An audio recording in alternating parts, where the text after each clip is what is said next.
मराठ्यांसाठी जेवढं करायचं होतं तेवढं केलं। मराठ्यांनो संयम बाळगा, मुख्यमंत्र्यांचं मराठ्यांना आवाहन।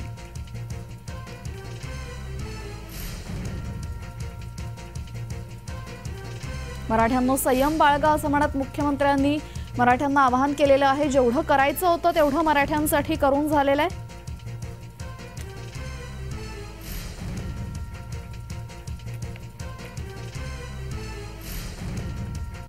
म्हणजे मराठा समाजासाठी या सरकारने जेवढं केलं, त्यांचे कुणबी प्रमाणपत्र मराठवाड्यातले मिळत नव्हते, ते शोधण्याचं काम केलं। लाखो लोकांना कुणबी प्रमाणपत्र मिळाले। आणखी जस्टिस शिंदे समिती अगदी तेलंगणा हैदराबाद पर्यंत काम करते आहे। आणि म्हणून त्याचबरोबर या ठिकाणी मराठा समाजाला ओबीसी समाजाप्रमाणे सवलती देण्याचा निर्णय सरकारने घेतला। आणि आता ते उर्वरित जे लोक होते त्यांच्यासाठी 10% मराठा आरक्षण आम्ही दिलंय।